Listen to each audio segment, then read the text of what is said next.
I'm not special at all. And I got a lot wrong in my business right away. A lot of things that I thought would help me build a coaching business did not help me at all. But I kept going. I kept paying attention and I kept learning from my mistakes. I went full-time as a career coach in March of 2012. I landed my first client within 2 months and I hit $100,000 of revenue in under 18 months. And since then, I've built multiple coaching programs in multiple niches, and I've made millions of dollars in revenue. So hi, I'm Christie Mims, the founder of Coach Pony, and we help new coaches and growing coaches get paid to coach. If that sounds good to you, hit subscribe for more brutal but very loving, honest advice about how to build a coaching business. Today, I want to walk you through exactly what happened when I started out as a career coach, what I got wrong, many things, and what finally started working. And of course, what you can apply to your own coaching business right now. And please stick around till the end because the secret of my success comes down to one single word, and it's something that you can do right away as soon as you finish this video. But first, let's talk about the bad advice that kept me stuck. My background before becoming a coach was as a government strategy consultant. I'd managed a business unit at a boutique consulting company in Washington, D.C., and I knew how to lead people, and I could write massive proposals for 8-figure federal contracts. But none of that prepared me to build a coaching business from scratch where I was a solo entrepreneur. So before, I was selling the consulting services of a big organization. But once I quit, I was the entire business. And that, my friends, is a completely different world. And honestly, it was really uncomfortable. So I did what a lot of new coaches do. I asked for advice from everyone, and I listened to a bunch of people who were not actually full-time coaches. First up, I bartered coaching for marketing advice with a brand expert who worked with product-based brands, which should have given me pause in retrospect. So her big idea was for me to get on every social media platform that I could, which at the time meant Facebook, Twitter, and LinkedIn. So I tried. I was relatively diligent, but I was completely unfocused. I posted randomly. I was trying to be visible everywhere, doing what I thought like serious entrepreneurs did. And to be honest, I absolutely hated it. It felt forced, it felt inauthentic, it felt uncomfortable, and worst of all, it didn't bring in a single client. So instead of building my confidence, all I was building was a whole lot of doubt about myself and my future. So, undeterred, I tried SCORE, the Small Business Administration's mentoring program. My mentor was a great guy, but his experience was in selling products in a brick and mortar store, and I was building an online service business working with people. So the advice just didn't fit. He wasn't familiar with anything in the digital age or working in a business without a storefront. And then came the mastermind. I was in a pretty vulnerable spot, moving across the country with only a couple of paying clients to my name, and I desperately needed more mental security. My business coach at the time suggested I join a brand new high-end business mastermind for coaches, and the fear of being on my own during the move pushed me to say yes, and it was a huge mistake. The mastermind leader was new to running them, and the group was full of other brand new coaches. None of us really knew what we were doing. We were just a group of beginners masterminding our collective confusion.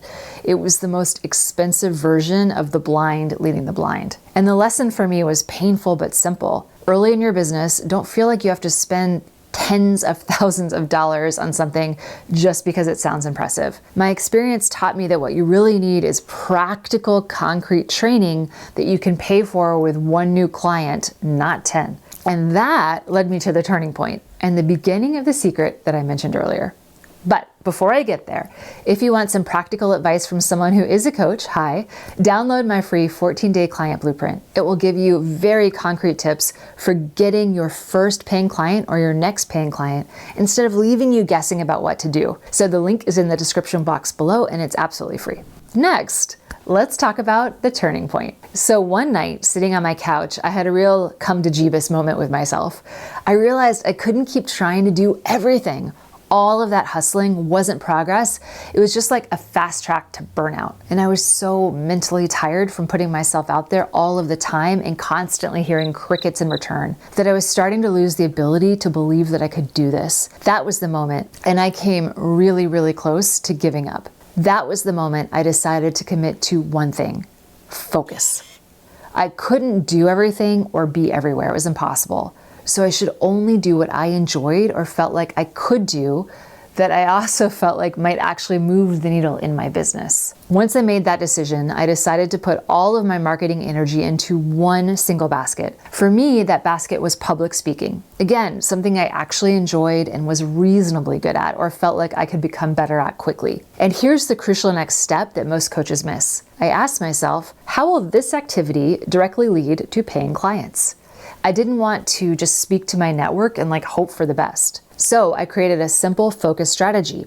I pitched myself to speak for free to existing organizations that already had my ideal client in the room. This let me get in front of the right people without needing a huge following of my own. Then I built a simple path from my talk to a new coaching client. At the end of every speech, I invited people to take the next step with me right away and sign up either for a free consultation in some speeches, or in others, I invited them to sign up for a $100 super focused guided coaching session that led to a specific result. I tested both of these approaches on different stages, and that was the start of building a predictable way to bring in a regular, steady stream of paying clients. I tracked my numbers, which, by the way, I really struggled with in the beginning, but I realized I had to do it to figure out what was working. And I learned very quickly that for my coaching business, if I could get about 30 to 40 people, of roughly the right people, mostly the right people, in a room for a talk, I would generate about $12,000 in new client revenue. That was it. My entire business simplified. I didn't have to obsess over a dozen different marketing tactics or post on social media on 1,000 different platforms. I just had to focus on one thing, which was getting booked to speak regularly for free. And that brings me to the mindset of success. That focus was the first key to my success, but it wouldn't have worked without the next two pieces. The second thing a new coach needs is the willingness to move forward even when you're scared. Building a coaching business means taking on two huge identity shifts all at the same time. You have to be a great coach, and you have to start to become a competent entrepreneur. And these are two enormous identity shifts. Both are intimidating. Together, they can feel absolutely terrifying and also exhausting. As a coach, you're focused on helping another person create change.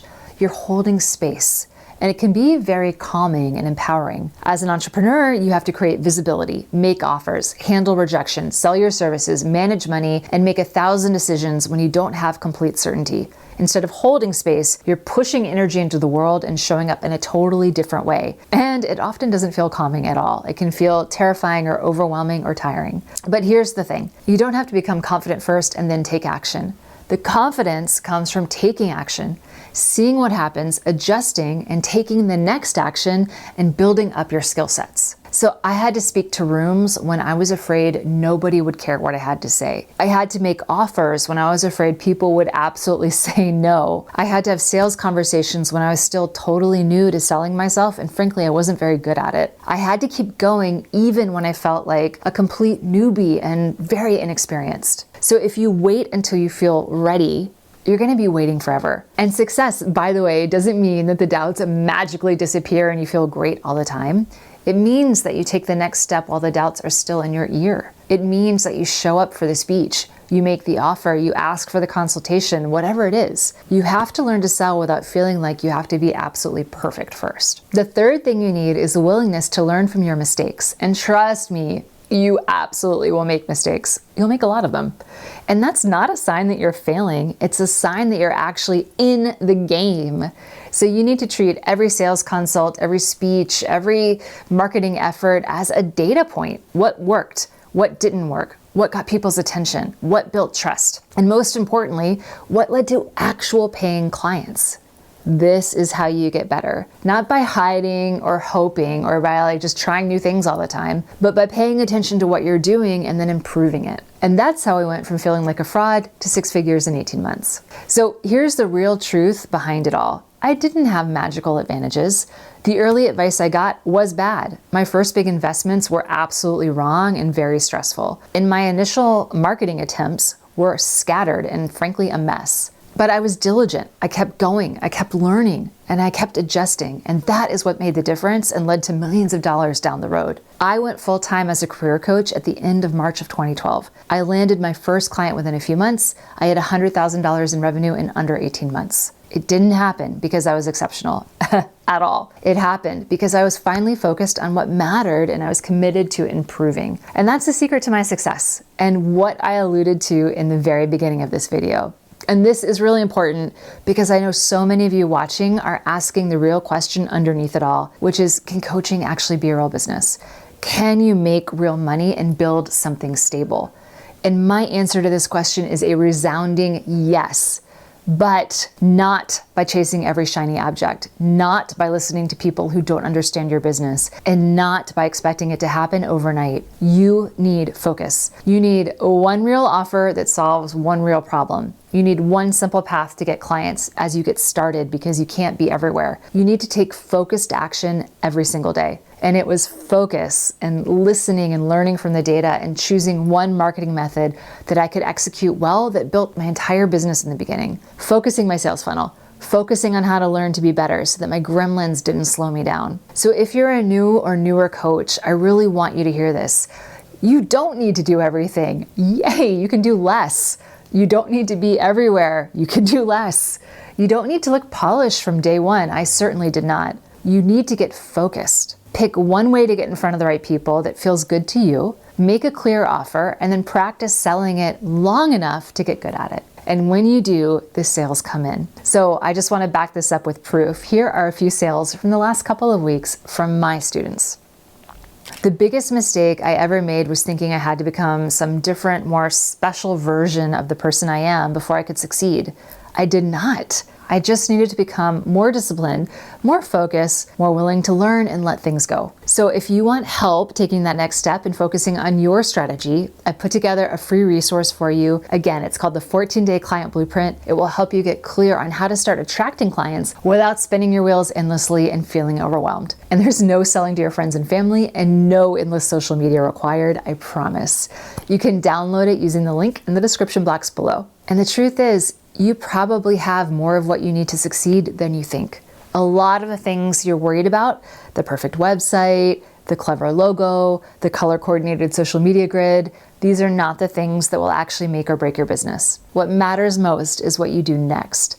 And that's what built my business to 100K and then far beyond. And that's what can help build yours too. So keep up the good work and stay focused.